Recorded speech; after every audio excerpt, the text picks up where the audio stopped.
Guinan's Uncle Turcum was the only member of her family with a sense of humor. Geordie and Barclay show off their Michael Jackson gloves. And Chief Miles Edward O'Brien says, damn it. Hello, everybody, and welcome to The Seventh Rule with Sirach Lofton. Hello, hello. My name is Ryan T. Husk, and today we're doing a review of Star Trek The Next Generation, Season 3, Episode 21 already. Whoa, where does the time go? Hollow Pursuits, written by Sally Caves. It's a little familiar. Directed by Cliff Bowl, of course. This was April 28th, 1990. Where were you and your windbreaker? How you doing today, Sirach? In your MC Hammer pants or something. Mm-mm. I'm good. I'm doing good. How are you? Doing just fine. When you said the MC Hammer pants, I just pictured that dance. You know, he's like, oh, oh, Yeah. oh, oh, oh. Do you remember those pants? Those like Oh yeah, parachute pants? of course. Was it in like I thought it was around that time period? Oh Around yeah, like that was early right 90s. around Hammer time. Yeah. Yeah. Wait, stop. And Hammer. Okay.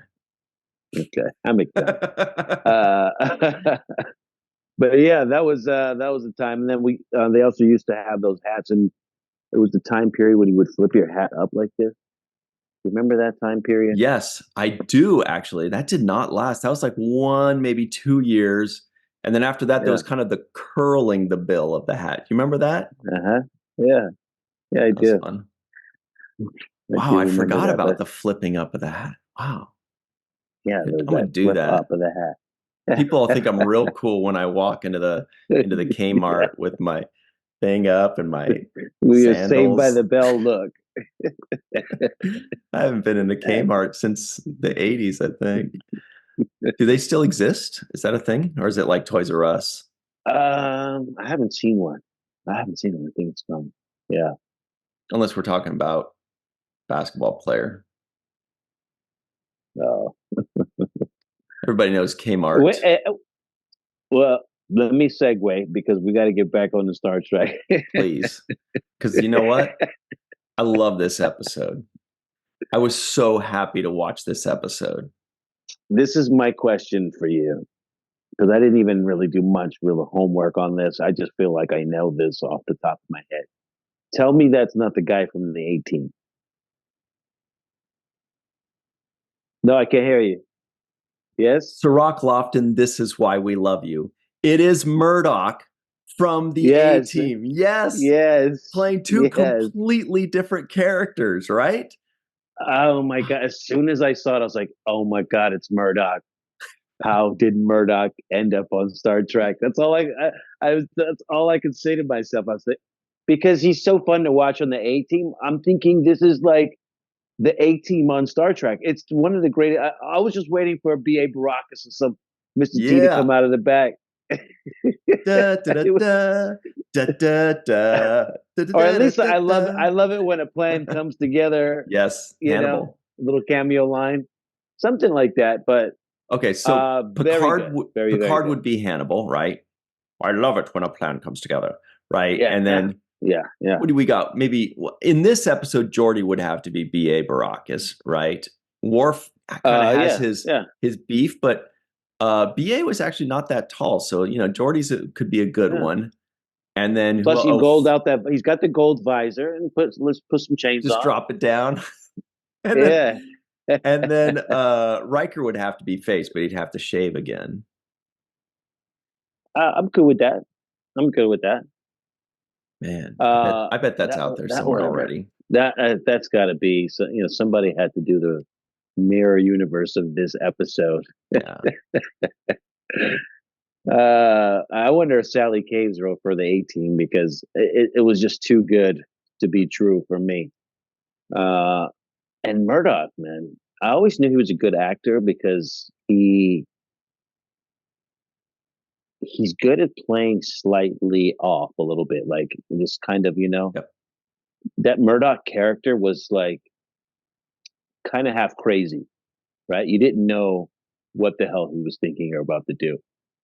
And everybody looked at him like, oh, that's me, Murdoch. But he was a little bit like touched in some type of way. And I felt like he played this character a version of that. Not necessarily touched, but just like somebody who has this inner conflict that he's dealing with. And I thought that was just Totally. like perfectly executed. Hmm. So I remember when I first started watching Star Trek, I was like, I really liked Barclay because he's a really smart guy. He's just a weirdo, you know? And you always kind of root for that kind of character. You always go like, this guy's gonna, because he's got that untapped potential and you want them to unlock that potential. And I just would always really like him and root for him. Plus, it's Murdoch, of course. So it's so cool. Great character actor, Dwight Schultz. Um, so I wanted to ask you though, Sirach, Yeah. did you laugh in this episode? Did it make you laugh when it opened up and it's just got Guinan saying, "Hey, I don't want any trouble," and Barclay says, "I don't know what you mean." She's like, "Wherever you go, trouble follows." Did you know right away? Okay, there's some kind of weird holodeck, or were you like, "What the hell's going on?" Oh yeah, no, right away I knew that this was some kind of, we were in somebody's dream, a holodeck, somebody's fantasy. I just didn't know whose. I wasn't quite sure from whose perspective this was taking place, but once I saw Murdoch, I mean, it just already kind of, I don't know, there's this like deep breath that you take where you relax and you're like, okay, don't take this too serious. Enjoy Hmm. yourself.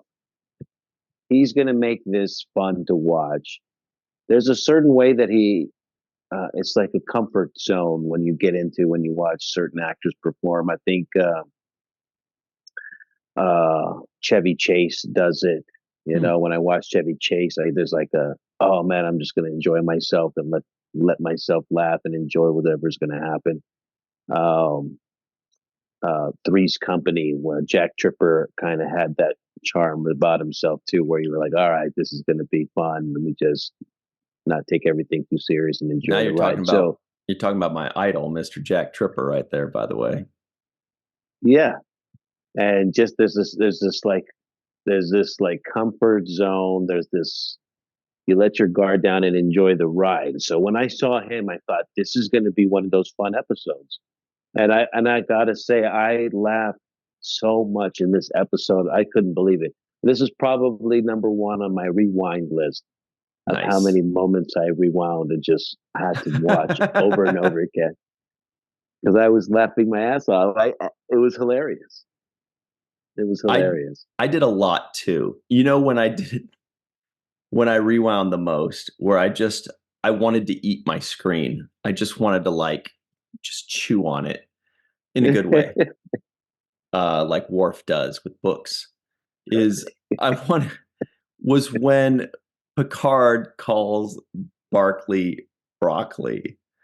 And Oh he my goes, god! and Yes. first, because Picard's trying to be super nice, he's like, "Oh, very good. Oh, yes, yes." And he's like, "Oh, very good. Thank you, Mr. Broccoli." And then he's like trying to be Mr. Broccoli. And he's trying to forcing this, it looks like a painful smile, and then his eyes go, "Oh shoot, what did I just do?" And even funnier than his reaction was Riker's nonverbal communication. Riker is the most Yes. impish because Yes. he's when Broccoli's talking, he's going like this, and then he looks at Picard like, "See what I mean? Like, see what he's doing this kind of thing, like, Yeah. see." And then when Picard says broccoli, Riker goes like, His eyes. and then the third one was when afterwards when Captain Picard goes, "Oh, broccoli," and then Riker goes Yes. back to like laughing at him. He's like, dude, the facial reactions and nonverbal Yes. communication from Jonathan Yes. Frakes is magical. And I Yeah. keep thinking he's an act. I always thought this. Yeah. He was an actor Yeah. that acted like a director. He acted as if Yeah. he knew the big picture of what the director's going to want, what the audience is going to focus on. He is just like the seasoning for that steak of that scene, I thought. Yeah, he does what the audience wants is feeling, right? So Yeah. he plays that mirror of the audience. So it's like the as the audience, like, did this dude just say that? But I want to give credit to Patrick Stewart too, because the way he played that scene, the way he felt embarrassed but kept his poise and act like he didn't. It's like when you fall down, you act like you didn't fall down, and you kind of try to play it off moment. He tried to play it off, and it was great. The way he held his facials, it was like Barclay, and just the bounce and forth between the way he was trying to play it off and the way Jonathan Frakes was giving facial reactions. The contrast there was just that's what makes Star Trek. Those are the funny moments between cast members, between characters that you feel like, oh, this is why I like this show because of these kinds of moments. This is I get these characters enough to know that he wants to be the captain doesn't want to have any flawed, embarrassing moments. So anytime he finds himself in an embarrassing moment, we love it, and Riker rubs it in his face. So it's perfect. Yeah, But I mean, I had a funnier moment though. Not a funnier moment, but another funny moment. all right, let's hear it. And my other funny moment is when Murdoch slash Barclay, when Barclay was inside of inside of Counselor Troy's office, and she's like, "Have you ever been with a counselor before?" And Yes, he's like, yes, that was killer. And I missed that the other times I watched this episode. I only caught it this time. I was like, wait a second. What did I just hear? it was the best because he says yes, no, No, no, no. Well, not a real one. oh my Man. god, the way he says yes and then catches it and says no. I thought it was one of the greatest moments I've ever seen. It just like, but by the way, this episode brought up one of uh, the best debates that I've ever heard, not fully expanded upon. And this is what we really got to get into too. Holodeck protocol, Yep. Rights. Uh, the rights. the rights Yes, of the people that these programs are based off of.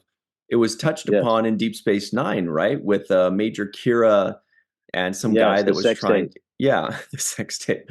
Yeah, so but this came first. So this was more like planting that seed, right? And they don't Yes, really get into the moral but they code bring it and up. the yeah. So that's why Deep Space Nine got into it a little bit more deeply, because here they're just acting shocked, but they're not actually discussing whether it's right or wrong, the moral implications of it, whether it's legal. Well, Riker says it should be. Yeah. I think they said it's not illegal or something, and he's like, "Well, it should be. Like this is ridiculous, right?" And that actually is interesting because it gets directly into a debate that we're having this moment in time with AI And using our likeness. Yes. and using likeness. Yep. That's Almost exactly it. exactly what's happening right now. So it's like, yeah, because when you see your likeness used in compromising things, and things that you wouldn't exactly sign up for, it has a reaction. There is a reaction. It caused one in both Riker. It caused one in Troy. They had a kind of visceral reaction to seeing a likeness of them that they didn't necessarily approve. Yeah. Well, Riker was pretty funny, but that was a nice little exchange where she's like, "Belay that order," and then when Yes. Deanna Troy sees her goddess of empathy, which by the way, she acted the hell out of that. I was like, would she really be that Yeah. shocked? I mean, maybe it's pretty bad, but she was like, all right, that's it. I am going to go nuts on this guy. And then Riker gets back. He's like, belay that order. No, we got to see what Barclay. Yeah. But yeah, that's the Yeah. thing is we don't want to see ourselves being used without our permission.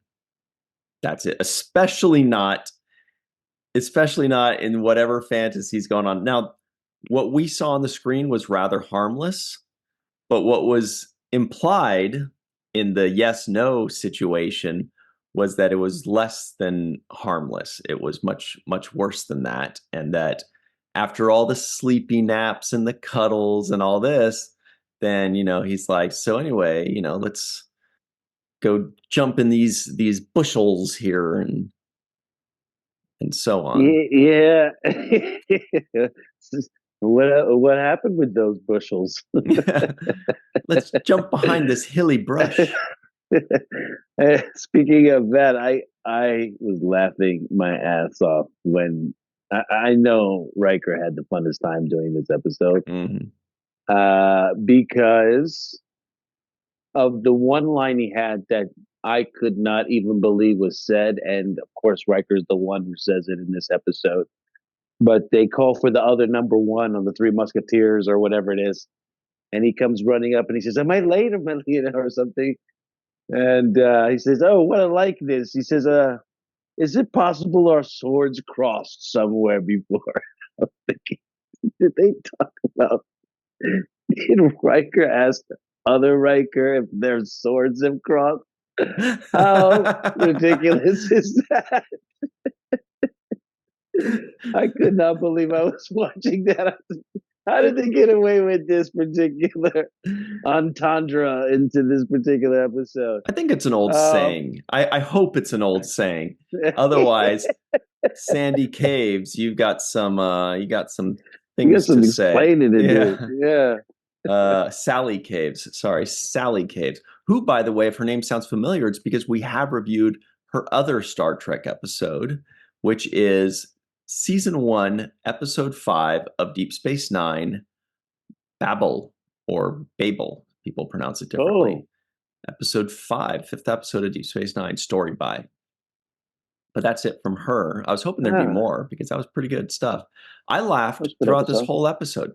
There were so many Yeah, written gems, and I can't yeah, help but wonder if when the actors saw this script, if they really get up for it. Maybe some of them, I don't know, might look and be like, "Ugh, we're doing comedy. I thought this was a serious show. I thought this was," but I feel like most of them, when they read this, they're like, "This is hilarious. This is great. I can't wait to yeah. let loose and stretch out my comedy muscle a bit." Especially like Picard.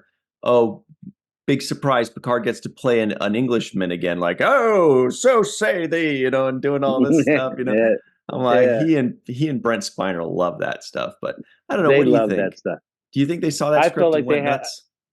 yeah, yeah, because this looks like a Patrick Stewart kind of, this is appeasing his pretty much what his likenesses likes are and dislikes. So this goes into his getting to chance to dress up, and I guess it was a Three Musketeer, like I said, kind of play off. So at least that's what it felt. The period of or the costume design. So they didn't specifically mention it, but I had that vibe, and just to play, dress up with the sword and the mustaches, and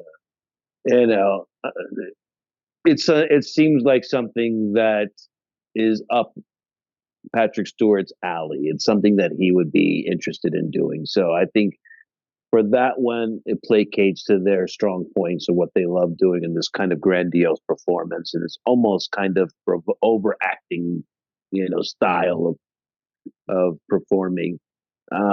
So yeah, I thought they were having a whole lot of fun doing it. And I think also, from my own perspective, when you get to play a character outside of the character you always already play, you have this creative freedom to Mhm. play some more. And I think that's one of the reasons why Far Beyond the Stars was such a good episode on DS9, because not only was it just telling this very important story about black people and their struggles in that period, but it's also reflecting the kind of same characters we already know and taking them and stripping them Mhm. out of the elements that we already see them in and letting them play in a different kind of storyline. Of course, Dixon Hill and all of that stuff is another form of it, but whenever you get the chance to do that, you get to have fun. And I think that's what was happening at this on the set. You could tell they're having a lot of fun. absolutely. And speaking of things that Patrick Stewart was interested in doing, Beverly Crusher also had an well, Beverly Crusher also had an interesting scene. Although she and Worf didn't have much to do because in a script like this, when you're adding in new characters, some others have to kind of fall back, right? Yeah. Crusher, I feel like she was only in one or two scenes. Worf, I thought Worf had the week off until we saw him at the end. He had like one line or something, so he basically had the week off. But then we got a lot more Guinan, some He great did moments. steal the show in a moment though, because when the whole thing was going down and there were like 15 seconds, he did one of these, the warp panic. Yes, yes, the patented Worf concern, right? Yeah. Yeah. And I was Uh, like, the guy they bring it in for one day and he's got to go to the go-to yeah, 5 seconds. yeah, he's got to knock it out of the park. He's like, hey, I got one half day on Friday. Let me That's knock it. this thing out. I'm all stretched out and ready to go. Um, yeah, but Guinan got a little bit more. We got some Chief O'Brien, a little more Yeah. expansion there. We got a new character in Barclay. We also got a lot of Lieutenant Duffy. Lieutenant Duffy had a lot of lines, and now I'm curious. I'm like, wait, did it, do we see more of Duffy? Because I feel like I remember his name. I feel like I remember his character, but maybe I'm just imagining it. Let me check real quick because it actually, let's take a super quick break. And when Yeah. we get right back in just a moment, we will reveal what's up with Duffy because I do remember a McDuff.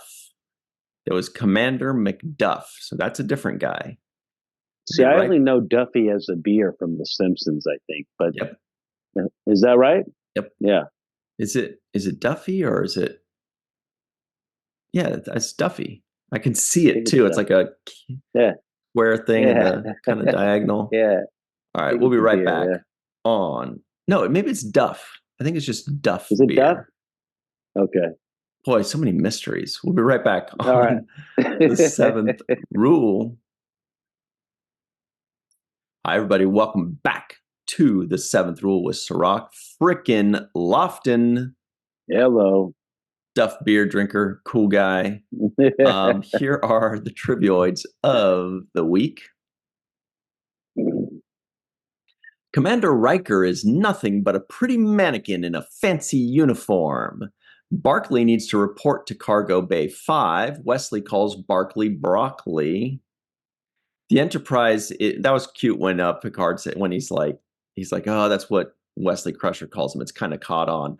And Picard goes, make it uncaught. Yeah. Yeah, Yeah. that was pretty good.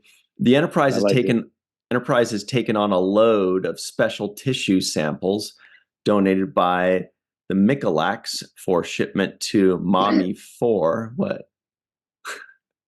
As Yeah. No, helpful. I have some stuff to say about that. Chief, about the load of special sample tissue.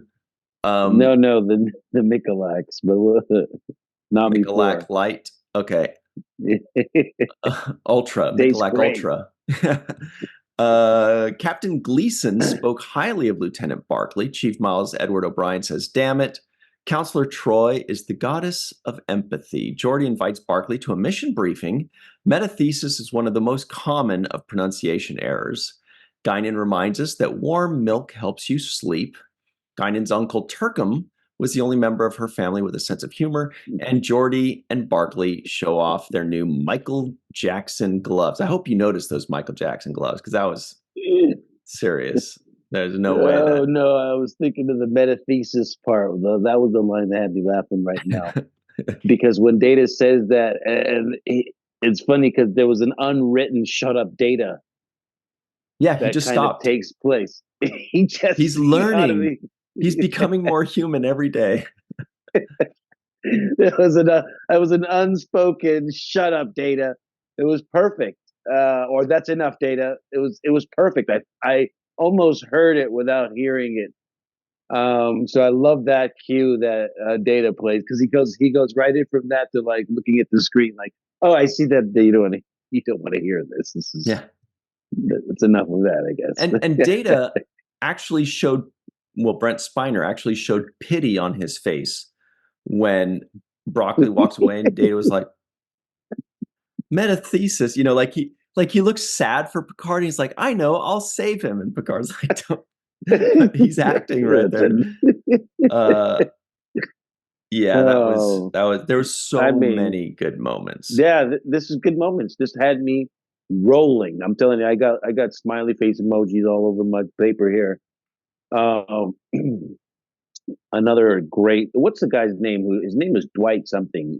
Dwight The one who Schultz. plays Dwight Schultz. Okay, yeah. Dwight Schultz. My God, the the way he plays, having this anxiety, this kind of nervousness about public speaking, or kind of being, the one who's called on, and the awkwardness he kind of plays is Mm. so amazingly well played. When he's sitting there with Counselor Troy and he says, it's like, the moments when not knowing what to do with your hands, just saying that, like not knowing what to do with your hands. I thought that was very well. You know, I thought You know what I mean? I thought the line right after that was maybe one of the most brilliant lines I've ever heard in Star Trek, Thank you. to the point that I remember it to the like I knew, I was like, oh, this is the scene when he says, pretending to be interested in a potted plant or something, Yeah. pretended to Yeah. be enjoying examining a potted plant or something. I'm like, Yeah. almost everybody on this planet totally felt that line. Like, you understand, you go into a Yeah. party or a social gathering or something, and you're like, you got to pretend like, oh boy, I'm just really interested in this painting. It's not that Mm. nobody's talking to me. It's that, man, this is I mean, that is such a good line. And there were a Yeah. lot of beautifully Yeah. written lines. And I feel like Well, this is right an before that, he says, "I'm the guy who writes down things to remember Mhm. what to say when I'm at the parties or something." Like, like practicing bringing up small talk. You know what I mean? Like, that's a real thing, and people always have that kind of anxiety. For example, somebody they like and they want to ask them out, but they're practicing what the line is going to be, and it could be a long amount of time that going on just for them to try to rehearse the courage enough to speak and say things. So I think that was well done as far as kind of dealing with that particular mental health aspect, the anxiety and feelings that he had. I thought was well described and well acted by Dwight. I have a feeling that this is going to be an episode that ages well, because more and more people, I think, are going to see the beauty in this kind of episode. I feel like maybe in 1990, a lot of people are looking at it like, oh, it's a funny episode, geeky weirdo guy, or, nervous Nelly or something like that.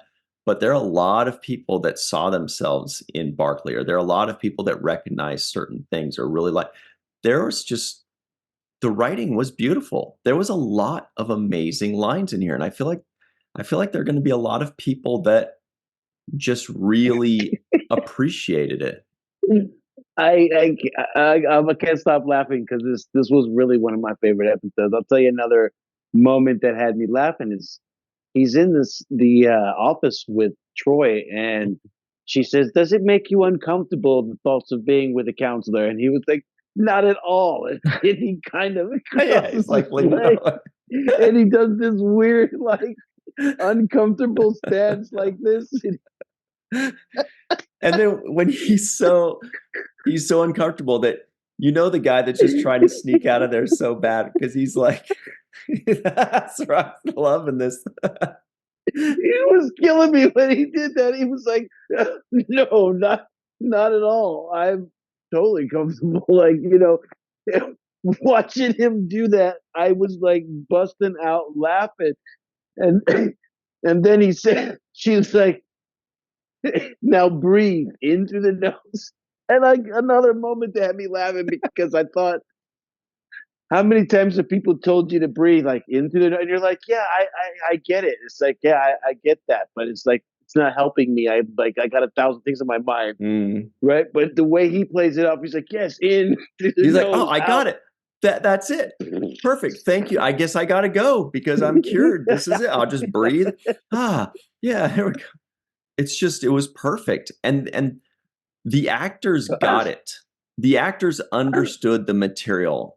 You know what I mean? Like, you could tell that they all took this great material and they took it to the next level. They really Yes. sold it, and it's just there was Oh my God. yeah. I'm so glad you enjoyed this because I Oh love the man. shit out of it. It was just it was just too much for me. I I loved it. And then, Whoopi also played a really important role as far as not being the person to pile on to like downing this character. I like that she brought perspective, and that's like the wisdom that she has. She didn't just like say, oh yeah, what an idiot, and just add to the fuel to the fire about this guy. She actually spoke up and defended a personality type like that, which is another level of, to me, an intelligent storytelling, what Star Trek is good at, which is Mhm. speaking up and defending the rights of people who don't necessarily have a voice. It's easy to just ostracize his character and make fun of him and say, oh, yeah, he doesn't fit in with us. He's not cool. But instead, there was more like the effort that Picard was making, which is, hey, try to make him feel comfortable, reach out to him. Like that to me is a sign of intelligence, like try to reach out to him and draw out the best out of him and see what it is and get to know the guy that you're working with. And further than that was Guinan like being able to use a reference point and saying, hey, I know somebody like this, and I know these are the type of ways that they act. And she actually brought up the idea of imagination, which became clear Totally. in his holodeck kind of scene, right? It was imagination. He has a rich imagination. And she had a great line when she said, hey, if I knew nobody wanted to be around me, I'd probably be late and nervous too. And I'm like, Yeah. that's a golden line right there. It's true. I mean, if you thought that you were going to a place where nobody wanted you, you would show up late. You wouldn't feel comfortable when you were there. So it's just a change of perspective. And then of course Shorty says that's not the point. And she gives that Guinan line of, isn't it? You know, and And yep. it was great, very well written. Another moment that I thought along the lines of what you're talking about, which is just like defending the right thing to do, was when the nickname came up and Data says broccoli. It says I thought nicknames were clandestinely, something used as something positive. I forgot. Yeah. I And didn't write camaraderie right. amongst friends. Oh Yeah. yeah, yeah. Nicknames denote, yeah, fondness. Hmm. And that's when Jordy's like, yeah, you know what? He's right. Captain's orders, anyways. We're not going to do that anymore, which is great too. I think it's like, yeah, you get a nickname. It should be a nickname that you can include the person in on, not a nickname that when they're around, you can't say it. So, It's done out of love, man. You know, like yeah, I feel like anybody that receives a nickname should have veto power on it, you know? yeah, And if yeah. if if it's coming at them negatively, they might be like, I don't like this nickname. And if you're not It should telling be them the something they nickname, own then themselves. Like it's mhm, like something that they adopt themselves. If it's a nickname, you know what I mean? It's like people say, hey, yeah, when I was a kid, my mom used to call me this, and now I'm known as this. That's fine because that's something you was prescribed lovingly, and is also something that is adopted by you yourself. So it's something that you kind of identify yourself as. So I thought that those were great points to hit on how to be good friends and have a good crew of Starfleet mhm. officers working together, Yeah. concerned about each other's mental health. Here's So another that's a good thing. idea. Here's another thing that I really love with Star Trek, and I really love about this episode. Couple things. One is I loved to see Geordi in command and his crew. First of all, it's just good to give him some love. It's good to show him Yeah. in the top position of his field. He is the top guy in all of engineering on a ship of like 1,000 people. Okay. So that's I'm talking cool. about that meeting that he has when Yep. he calls everyone together and he's Yep. kind of asking for ideas. That's it. I mean, he's chief engineer, and we finally get to see him be chief engineer. Otherwise, he's just being the representative of engineering on the bridge, But I want to see him be in charge of the highest engineering crew, right? Yeah. So that's great. I love to see that. Also because it gives us a day in the life. We like to see what is it like outside of the bridge? What's it like, what do they do in the morning? They have their morning coffee and they talk about their day, the day ahead and what they're going to do. And I love that kind of slice of life thing. And it paints Geordi in such a positive light, even though he was a terrible manager at first with Broccoli, but then he gets better and he learns No. with us. We And are and we are in that Geordi in moment this that case. We're learning with him, Sorry, go yeah, on. yeah, about how to deal with people's different personality traits. This could be somebody that's on the autistic spectrum or some Mhm. kind of other kinds of issues. So yeah, I think they did a very good job of acknowledging that. But I wanted to talk about the scene where Jordy's in that space where he's the leader of his crew. That had the most techno babble I've seen so far. I think exchange wise in one scene, because there was just a moment there Yeah. where I was just listening for the degree of difficulty of Yeah. saying these lines. Yeah. And what's funny is that was when I said there's two things, that was the other one. Because the technobabble, sure. The fact that Geordi can spit it out so fast, I'm like, bro, you must practice those lines hard because he's just blah, blah, blah, blah, blah.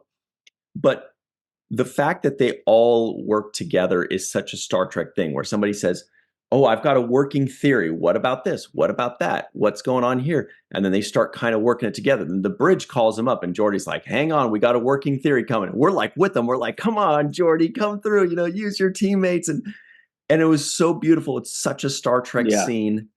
That was an A+ scene for me. me too.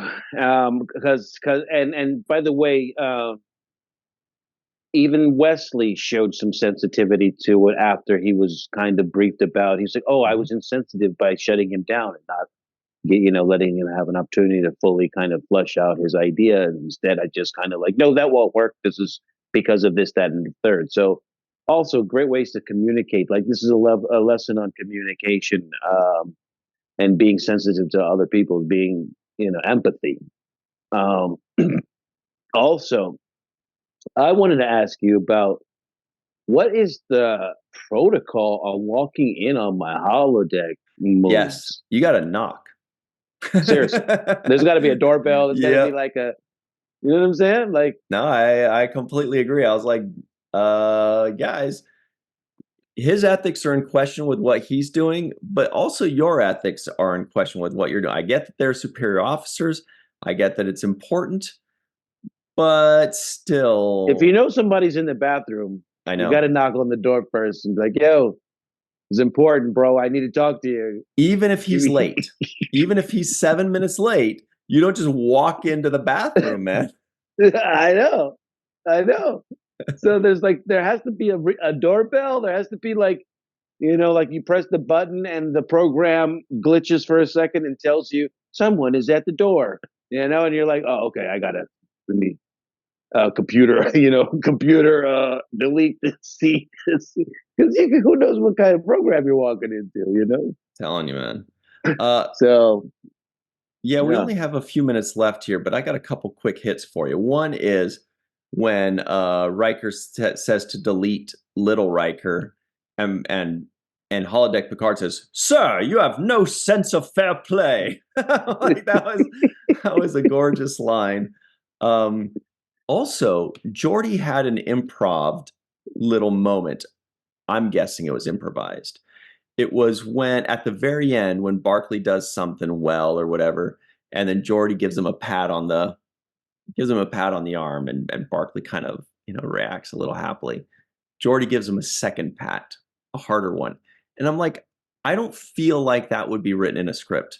Geordi gives Barclay a pat, Barclay mm, reacts, Geordi gives another pat. That's not something somebody would write because that wouldn't work in a script. But I feel like that was one of those things where LeVar Burton was feeling it, and he just kind of went with that moment. or he did something to help Dwight get out of something. But whatever it was, he gave that one pat, and Barclay kind of reacts like, "Oh, I guess I'm not so bad." And then LeVar gives him a bigger, harder pat, kind of shaking him out of it, like going, "Yeah, buddy." And I really felt like that was a genuine moment that came out between those two actors, and it was improvised, and big ups to LeVar Burton for that. And then lastly, right, I mean, you think that's an improvised thing. That's not a script thing usually, right? I would say that. I would say that's an improvised. The Mhm. second one, yeah, yeah. And then this last thing is the very good twist at the very end on the bridge.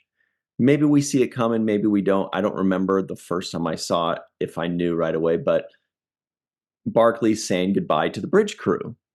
And it feels like, or we're supposed to feel like, oh, he's being transferred. He's saying goodbye.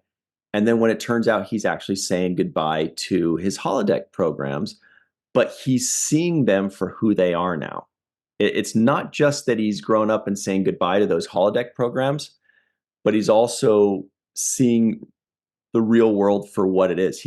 We would have assumed that he's saying goodbye to them in fairy tale land, but he's saying goodbye to them for who they really are. And I thought that was a really smart choice by the writer. Yeah, I liked it too.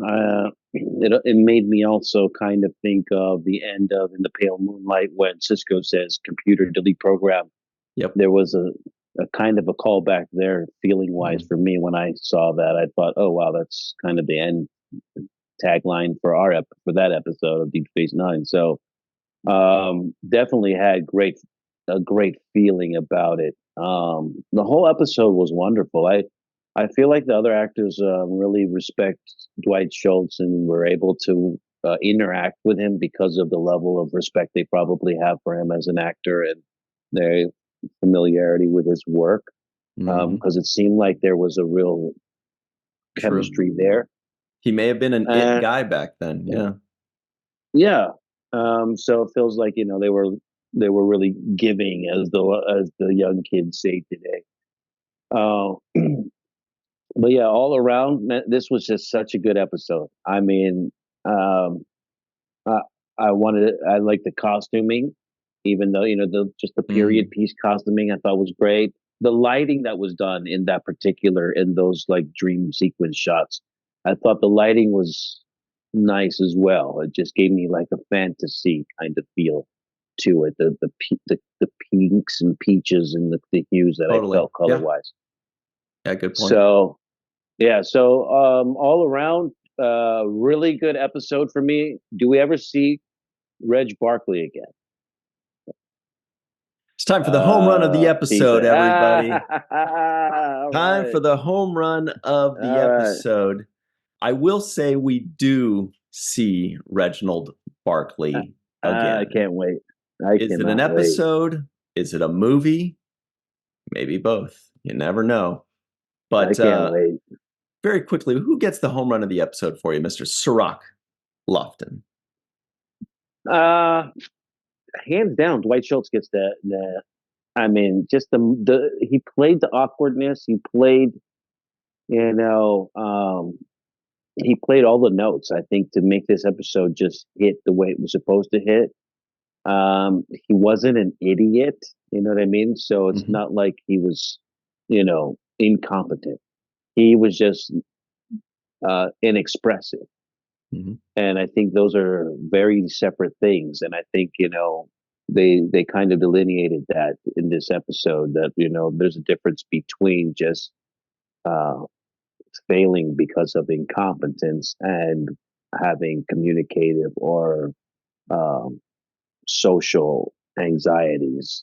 And I think that was one of the big messages I took away. So It's yes, Dwight Schultz.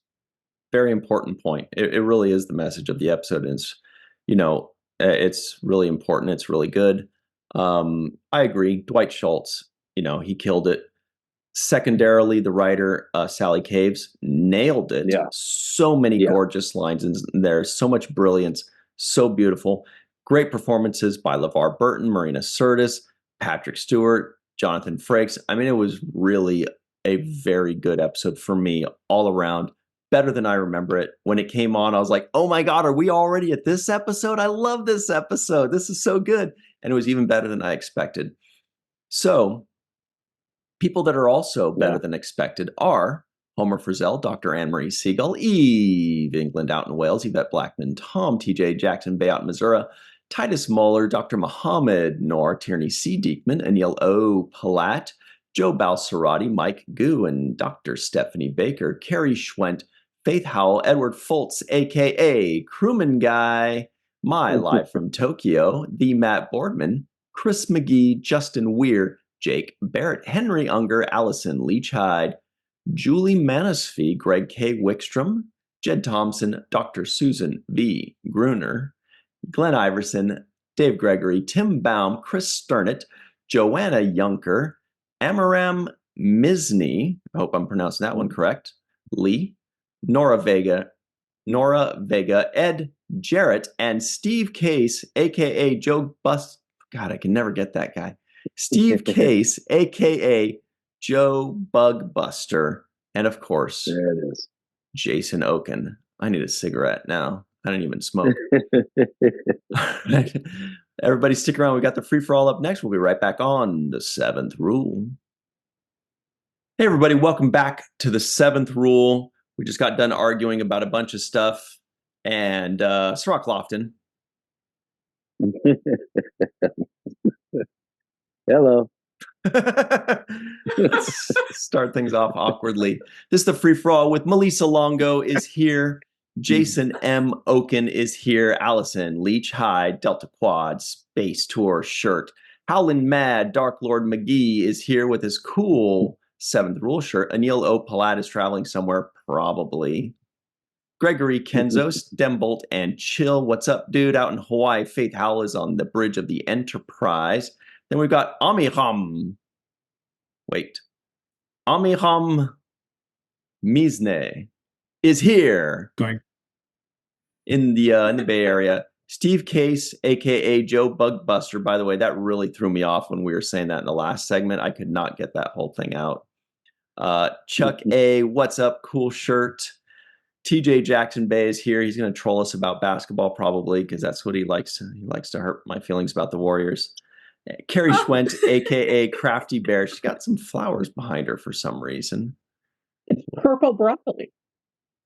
Oh, deep cut. Wow. The Matt Boardman is here. He hates broccoli. The person or the vegetable? Stay tuned. All right. Jake Sisko guesses the IMDb score. Oh, well, I enjoyed this episode a lot. I hope everybody else did who watches on IMDb ratings. So I'm going to say an 8.7. Does anybody else have any guesses that doesn't already know what the score is on IMDb? How about 8.5? 7.9. I was thinking 7.2. Lower. I was thinking 7.4. I liked the episode, but some of the holodeck stuff was so hokey. But we'll see what people thought of the episode. Mm-hmm. I'll say 8.6 just to mess with Truck. Ooh. Just go one lower.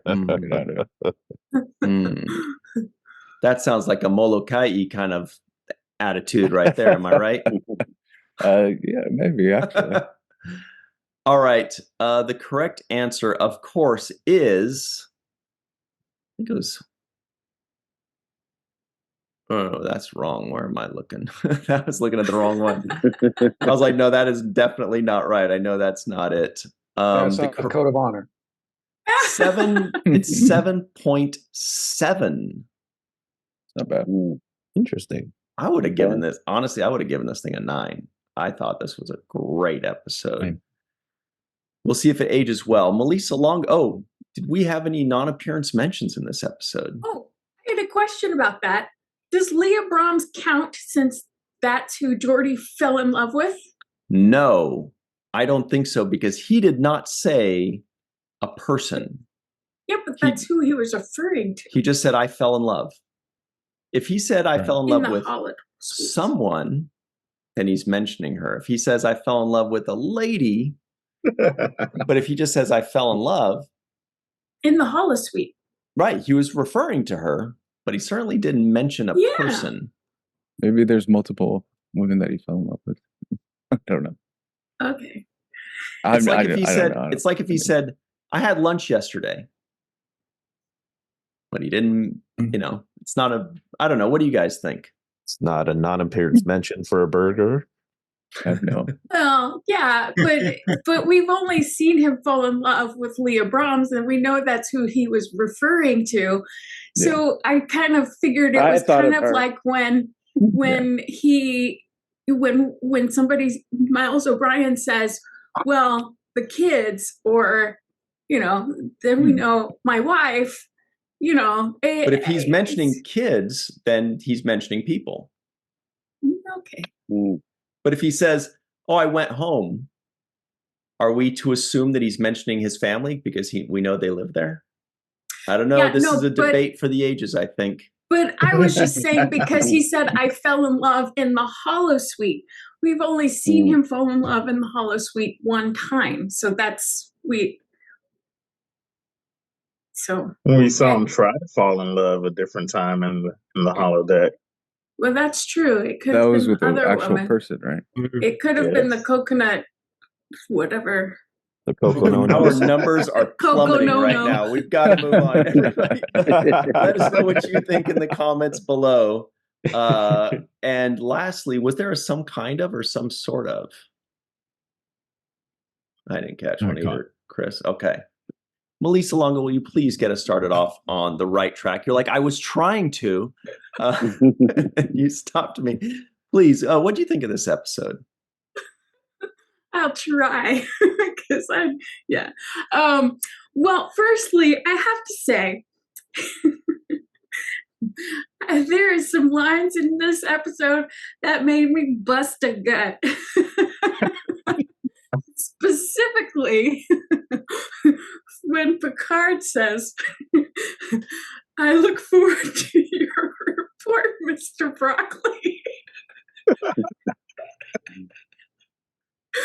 Oh, because it was so not on purpose.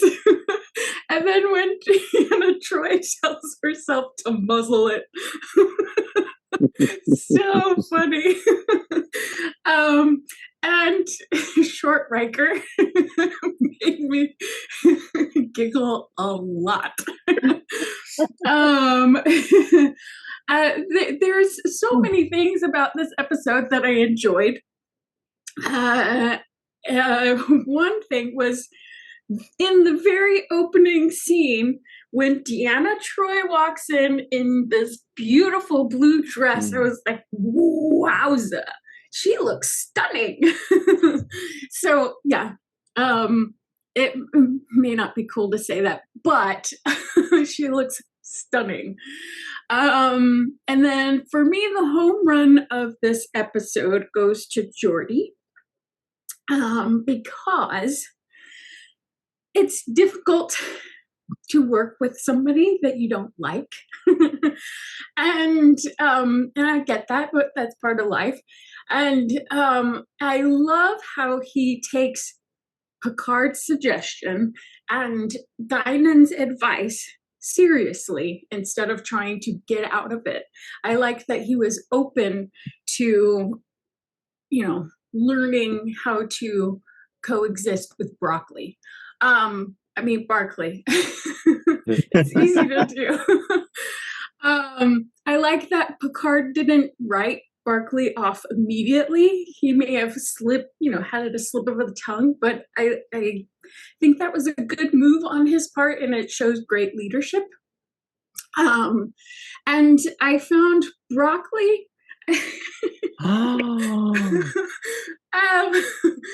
to be a bit of a conundrum. I empathized with him a lot. It's difficult for any of us to know how we come across to people in general, and that is amplified when somebody doesn't have confidence or lacks confidence, and shyness can be very debilitating. As somebody who's been that in the past. So I empathize with that. On the flip side, he had some questionable things as far as the holosuite goes. I wonder why I don't know. He obviously doesn't regard his crewmates in very high regard. Just the way he portrays them in the holodeck is, yeah.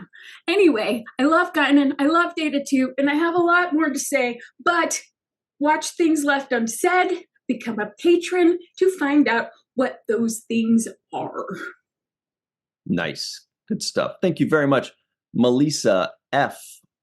Longo. Yes. Got that one. Jason M. Oken, what is up? How are you? What do you think of this episode? Well, it's a wonderful episode. I think everybody's having fun, and you can see it. I mean, when the actors are having fun, they're doing their best work, and you can see the joy in Frakes' performance, and certainly LeVar's performance, and Whoopi's is wonderful, and frankly, so is Dwight Schultz. I mean, the part was pretty much written for him, so he can be anything but really good at it and relish, in it. I mean, frankly, this is probably one of the better looking Cliff Bowl episodes that I remember. I mean, there are things here and there, and there's more to be said for sure. But it's certainly an enjoyable hour. It's something you can come back to, and there's a lot of humor and a lot of seriousness. There's obviously a ticking clock, which we must have. But again, it's a very enjoyable hour, and of course, there's more to say. Thank you very much, Jason M. Oken. I want to hear more about this directorial talk that you know so well and Things Left Unsaid. But before we do that, it's Allison Leach Hyde here. What is up, Allison? What did you think of this particular episode? This episode is a ton of fun to watch, and it does go into, something fairly serious and keep it fun and light all at the same time, both from Barclay's social anxiety, not knowing how to deal with his crewmates, his people he works with, just generally people everywhere. And of course, there is the science thing that he has to help work through. So they show that he is still smart, even though he is not great at dealing with people and maybe didn't pick the best coping mechanism by making all of the bridge officers as maybe not the most flattering characters on the holodeck. But it is still fun and entertaining, and everyone is having a great time. And I'm going to agree with Melissa. I was so happy to see that blue dress on Deanna again. We haven't seen it since The Price, so it was really exciting to see that. And Guinan was in the same color in that scene, and we got her in the great gold. I'm like, yes, keep Whoopi in all of the jewel tones. They're beautiful on her. Makes me happy. And the calling him a clandestine vegetable, Data's line, was probably my favorite, but I think Whoopi gets it in this because actually looking at Geordi like, no, he's a human. Like, if you don't treat a human like you want to be around them, they're not going to want to be around you. So of course he feels that way. And I thought that was a very touching way to portray what was actually happening to this man in this episode without like going too heavy-handed about it, and just being like, hey, maybe if you're welcoming, he will come into this space and be a part of the space and not like hang back. So that's my favorite. And in the end, I want to know what program 9 is, the one he wouldn't give. So that's what I got for this one. Oh, and I love the sparkly gloves. I thought they were fabulous. We need more sparkly gloves in Star Trek. Michael Jackson. All right, number nine. Howling Mad McGee is here. What do you think of this episode? Oh my goodness. It is no doubt, of course, one of my favorite episodes ever, or at least certainly one of my most watched episodes. And our introduction to Lieutenant Barclay, someone who, despite this inauspicious introduction of the character, goes on to play a pivotal role in Star Trek Voyager. Given the almost endless possibilities that I'm sure all of us imagined when we first saw the holodeck introduced and encounter at Farpoint, and of course all the subsequent times it was featured. I'm glad that the writer, Sally Caves, chose to tackle the obvious extreme of what happens when someone prefers to stay there rather than face the real world and become addicted to it. And of course, eventually DS9 takes it a step further, pretty much saying out loud what we were always thinking actually goes on in holodecks and holosuites. There's also obviously some subtext about the dangers of spending too much time like playing video games or watching movies or really shirking responsibilities to allow any recreational activity to become your primary focus in life. I guess Barclay wasn't in class when they were teaching Aristotle's virtues of moderation at the academy, probably because he was in the holodeck at the time.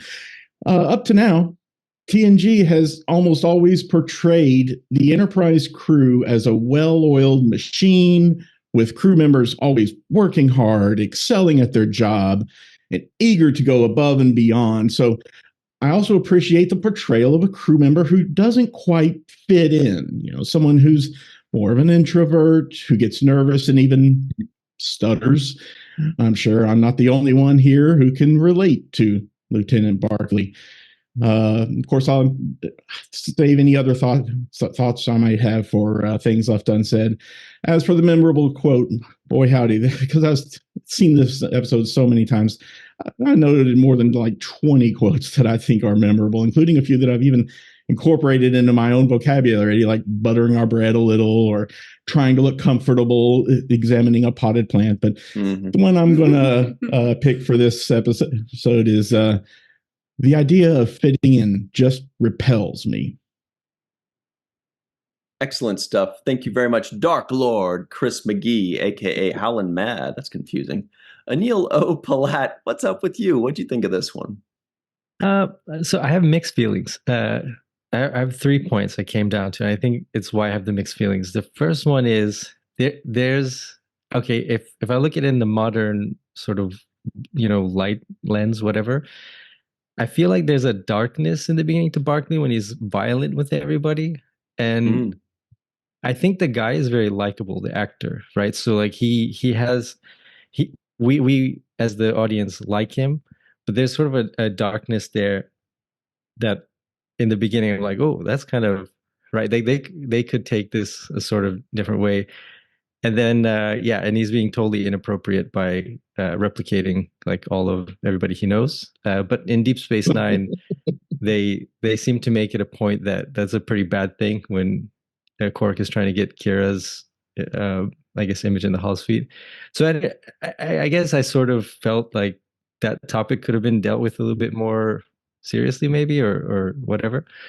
But I did like that the crew was, everybody was like, hey, look, let's, at least Picard and Guinan were like, all right, this guy, like, maybe you just need to approach it differently and try to like include him, which I really liked. I thought that was a really good message.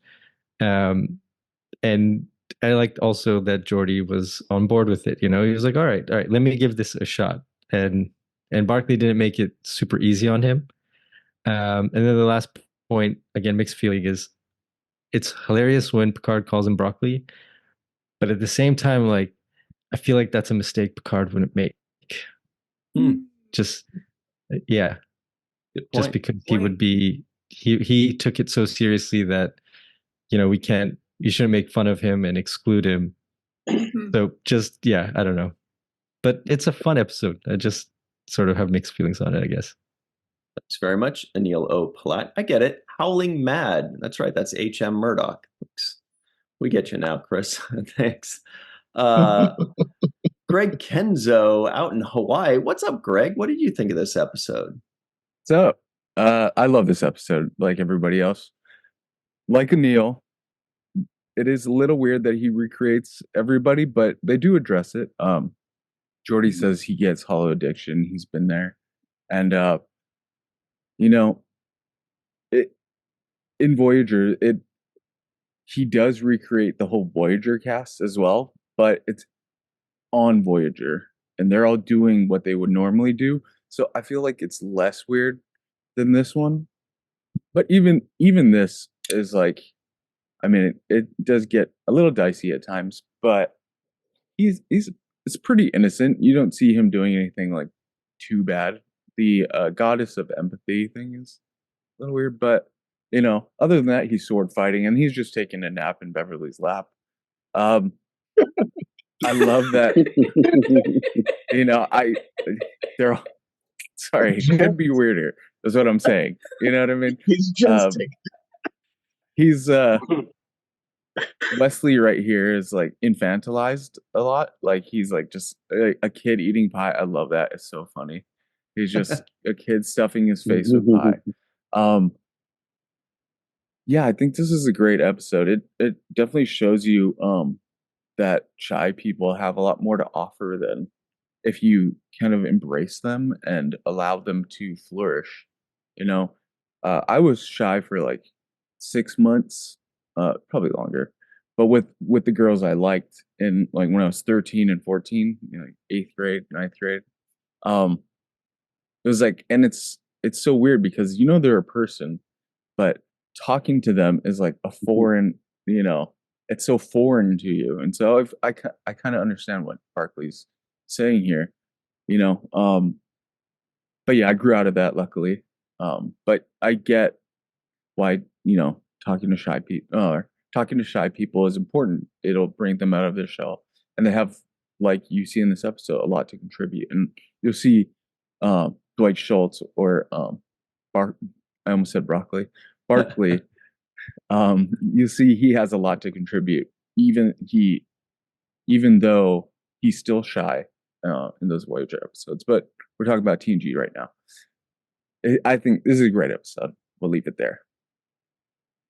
Agreed. Thanks very much, Greg. Kenzo, Faith Howell, so good to see you. What do you think of this episode? Do you love it? Overall, yes. Definitely positive associations. Barclay has always been a favorite. Definitely have a different take on him as an adult than I did as a child. As several of you have said, I kind of identified more with him on the insecurity, you know, as a young person, and you know, trying to find myself. As an adult woman, definitely creeper, stay away from me. So it's a little different, but still enjoy the episode. One thing that kind of crossed me a little funny in this one, watching it now, is I feel like the writing was different, especially for Riker and Geordi this time. They just didn't seem like themselves. Like I don't see them in the grand scope of who those characters are. I don't see them behaving this negatively towards any new member of the cast. And I understand, you know, storytelling purposes, somebody has to be there to cause conflict. But I really, really appreciated then Guinan coming in and really being that adult voice, that sort of Starfleet voice, to say, you know, well, duh, no wonder he's acting like this. You know, you're making him feel this way. And so she definitely was my favorite of the episode. Excellent. Thank you very much, Faith Howell. A good point about their personalities being a little different. Kind of remind me of the episode of Lower Decks, where Riker was a little harder on the underlings. So who knows what the situation is there, but it's all a matter of perspective, like the episode says. All right, Amiram is here. What is up? So good to see you. Welcome to the show. What did you think of this one? I had a hard time with this one. I mean, I enjoy it. I enjoy all Star Trek episodes, but specifically here, the holodeck scenes were quite cringy, right? When I watched this, I was trying to fit into a new school. I was a teenager at the time, and I couldn't imagine why Barclay felt like he needed to relieve these fantasies as somebody who was belittling and overbearing and controlling to his crewmates. It just that didn't make sense. That seems almost antisocial, right? If I imagine how I would think about the interactions I want to have with the cool kids, it would be, you know, be one of the gang and hang out with them, and not literally and figuratively belittle them, right? So that was a bit hard to watch, and maybe I had a hard time since I really enjoyed Murdoch in A-Team, seeing him portraying quite a different character. That was tough. Tough transition for me. As an adult, I have a teenage daughter who suffering from social anxiety. And I think Alison also mentioned that. And I think it's quite clear that this is what Barclay is suffering from, right? And there's a beautiful scene in 10 Forward where he sits with Geordie and he basically tells him all these symptoms that he's having. And this is classic social anxiety. And he also says, I just don't think I can cut it here. And I'm thinking about the whole situation, and I think he probably did well on his previous ship on the Zokov, right? He probably was highly functioning, but then he comes into the Enterprise, and it's this, this is the A-Team, this is the flagship. They're all a bunch of alphas, especially Riker. So he's put in a very uncomfortable situation, and the whole social anxiety thing comes out.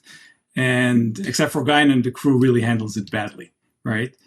Oh, you're just shy, it'll be fine. And they're not really trying to help him, where today in the 21st century, this is something that's easy to diagnose and treat, either with medication or with therapy or both. So I laughed and I enjoyed the episode, but it kind of comes as a bit of a guilty pleasure. Excellent. Yeah. Very good stuff. Thank you very much for that, Amiham. Steve in the East Bay, that is Steve Case, aka Joe Bugbuster. What is up? Good to see you again. What do you think of this one? Oh, I enjoyed it. Certainly some parts were cringeworthy, like most of the holodeck scenes in the Glade were kind of strange. But I thought this one had a very interesting start because we know about the big mystery of what's going on with the ship, but they started with the small mystery in 10 Forward, like something's wrong here, or everything is wrong here. People are not behaving the way they should. And Troy had that gorgeous dress on, which is great, but she doesn't usually talk like that and act like that to other crew members, especially not Barclay. And Barclay is actually standing up to people and drinking, and I half expected him to throw the drink on somebody. So I figured out pretty quick that it was a holodeck simulation, and anyone who recognized it was Barclay would have known that it was a holodeck simulation, because it kind of had to be. I realized this was the first Barclay episode. So people who were actually watching things consecutively through wouldn't have known anything about him or his history. And they would have been probably surprised to find out that, oh yeah, it was just a simulation. Some of the holodeck parts were funny, like the Three Musketeers. Okay, that was kind of cute. And Troy not thinking it was a big deal until she sees herself portrayed as a Greek goddess, and then she didn't think so highly of it either. So it felt kind of slapsticky, more than really entertaining in there, but it was interesting. Overall, I liked the episode. I was feeling Barclay's awkwardness for sure, and the crew's frustration with him. It was predictable from the start, really, that he was going to be the hero. You knew it had to turn out that way. But I'd forgotten how it played out. I hadn't really remembered this episode until we saw the glass with the hole in it. And then I remembered, yeah, this is a systemic problem. I didn't remember what the problem was. But naturally, disaster was averted only seconds before the Enterprise was torn apart. And yeah, the final scene, of course, which I suspected was also in the holodeck, as he was resigning. And then he shuts down all the programs except for number 9. So that's got to come back at some point. Or does it? Great stuff. Or Thanks very it? much, Steve Case. Yeah, we'll see. Yeah. Thank you very much, Chuck A. Cool shirt, cool background. Good to see you. What'd you think of this one? Well, I actually think of this episode of Hollow Pursuits quite a bit because in the last few months I changed my diet and I'm eating a lot more vegetables. which contains broccoli, cauliflower. So every time I want to eat broccoli, I think of this episode, or Barclay at least. I love several things of the episode. I like the comedy, obviously, with the holodeck and the character, like the shorter Riker and the Three Musketeers. But I also like Riker. He was so upset at Barclay. He kept on getting continually perturbed as the episode went along.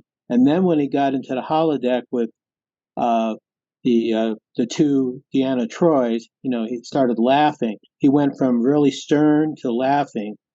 And one of the best scenes for me in the episode was when Barclay was into talking with Geordi, one-on-one talk with Geordi. I really liked that. Geordi was really frank and was trying to tell him, and then called him by this first name, Reg, which they continually call him Reg throughout the seasons. But I really like this episode. It was one of my favorite episodes of the third season, and probably top 10 or 15 of all TNG episodes. Enjoyed it quite a bit. Awesome. Agreed. Thank you very much, Chuck A., TNG fanatic. All right, TJ Jackson Bay is here in Missouri somewhere. It's so good to see you, man. What'd you think of this one? Good to see you too. I enjoyed this episode too, and I actually like the holodeck scene because, as a student of the mind and in the universal language of mind and in dreams and things of that sort, when I see these holodeck scenes, and I have to wonder if the person that wrote them is as familiar or with dreams as I am, because it tells me exactly everything I need to know about Barclay. Just in the way that he interacts with the people in the holodeck, which is reflected on how he reacts to people outside the holodeck. So the characters in the holodeck that would represent his outer self or the things that he does in the real world is where he's the most uncomfortable. Those are the people that he's fighting with. Those are the people that he kind of makes into caricatures of themselves. And that's how he feels about his outer self he doesn't feel like that's his real self. He even says it to LaForge at some point, that the people in the holodeck feel more real to him than anything that's outside. He feels that way about himself as well. And he also feels very connected to his inner self. And that's shown in the holodeck by how he interacts with Deanna and Beverly, which would represent, his inner nature self.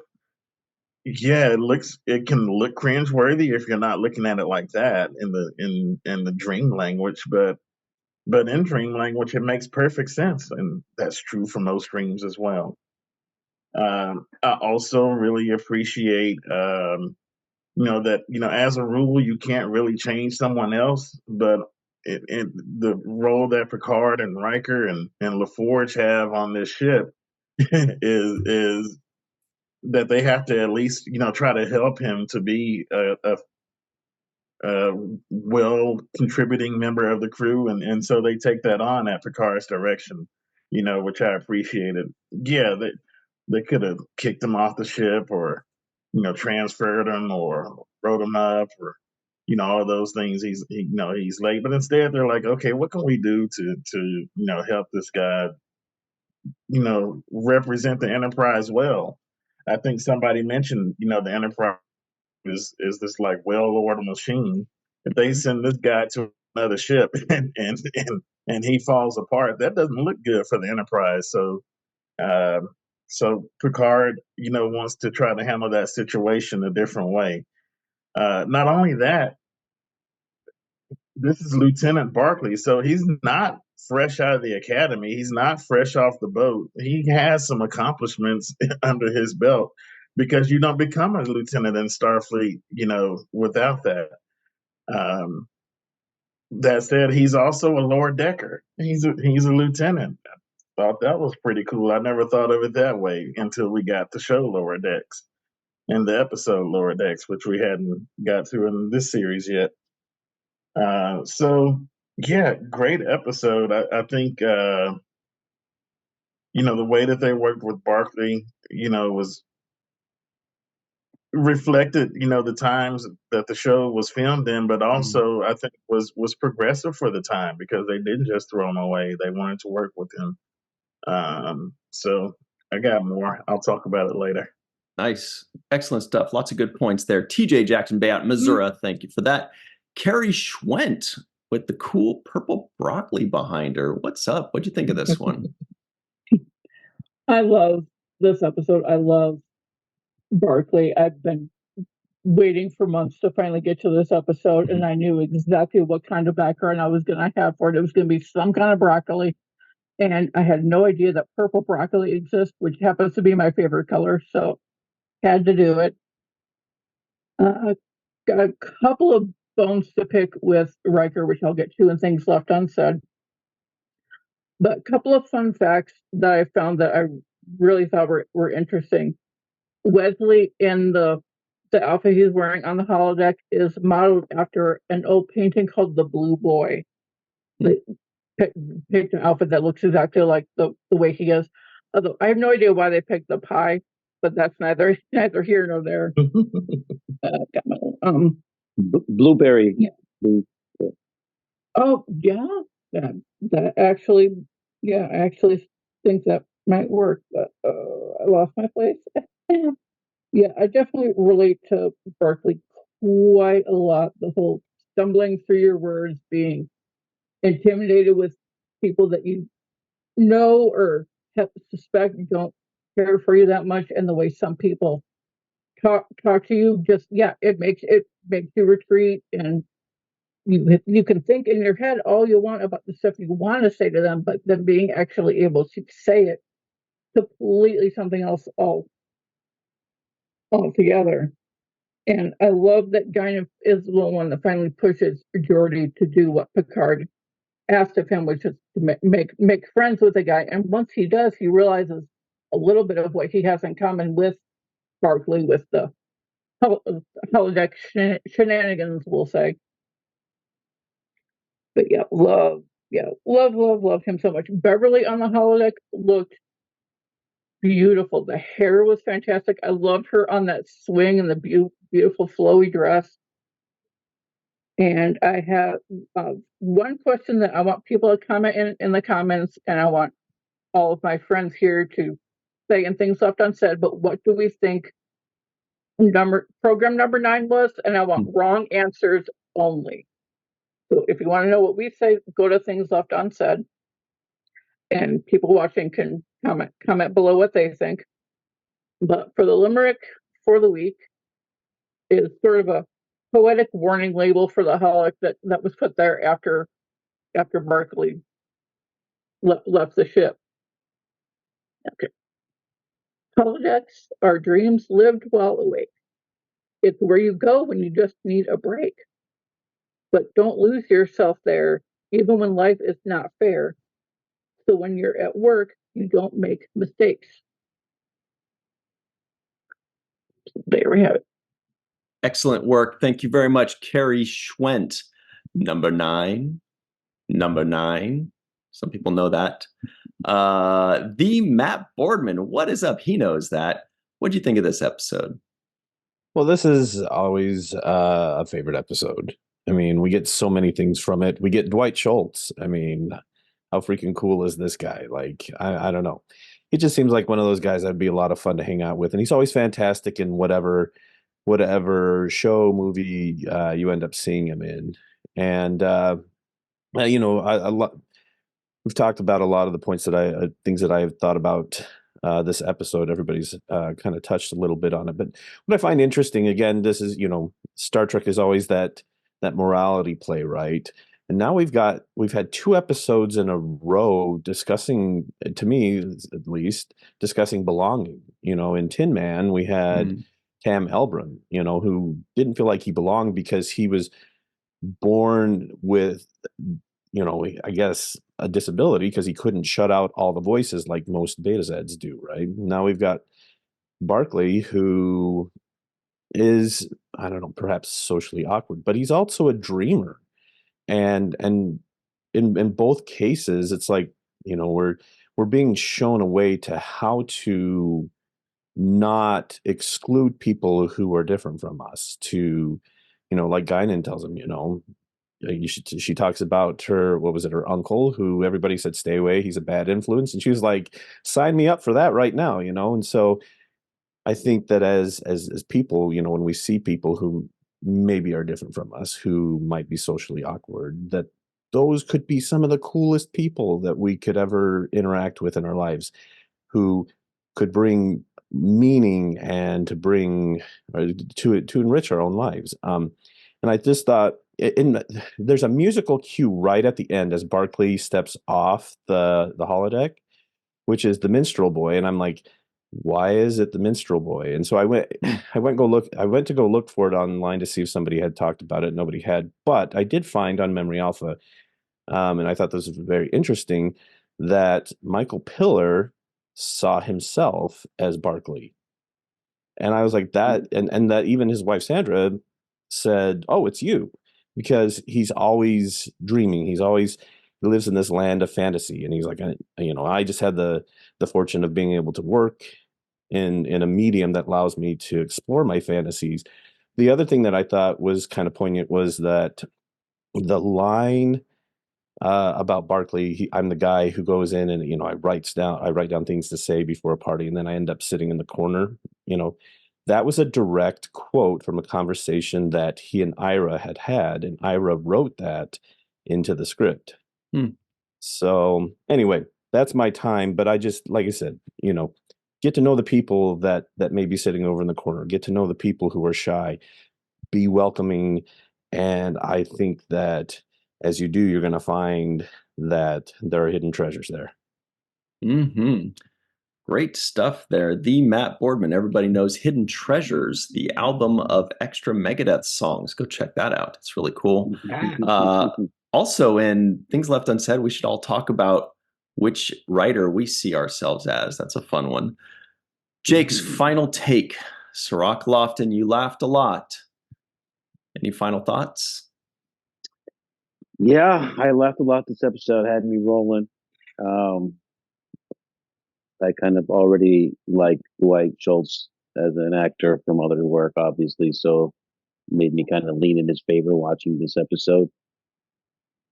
But one of the lines that jumped out at me was every time Barclay would say, I was going to do that. I've used that excuse many times, and I felt natural. Like, I was going to do that. Yes. Thank you for bringing that up. I was also going to say that one of the things that I think really could be explored, and it's kind of explored in this episode, but not really directly talked about, and that is the idea of the holosuite being used as a tool for mental health. And it's kind of touched upon, and it's done in a self-medicating way in most of these occasions, even when Geordi is looking for love in that holosuite, it's a self-prescribed kind of therapy for him. He's like, hey, this is what I need. These are the protocols. I'm going to write the program to reflect this, that, and the third. And we see that now again here in Barclay's case, where he's like using the holosuite as a form of therapy, as a coping mechanism for him to be able to handle real life situations. And I think that's a tool that we may see developed in the future when we get into headsets and all those AI and whatnot, when we have our own personal holodeck in our own houses in one day in the future. And in that future, hopefully we'll be able to address mental health and deal with people's mental health using those kinds of formats. So I think it's a subject matter that could be kind of expanded upon a little bit more. They touch upon it. I'm glad that Star Trek does a great job with always kind of tackling mental health to some degree or another. It's always one of the subject matter. I like that about this show. They were sensitive to kind of deal with somebody who was being looked at as an outcast. I like the sensitivity there. I like the methodology of trying to approach solution-based therapy for this person and outreach for this person. I think that's what helps all of us, seeing that people care and them taking steps to show that they care. And lastly, I'm going to bring up again the protocols of the holodeck and how there needs to be a kind of legislation regarding holodeck use. For one, it has to be regulated by, first of all, who can enter in and out without permission. I think that needs to be kind of outlined a little bit. You know, we got a doorbell on a door, so can we put a doorbell on that door?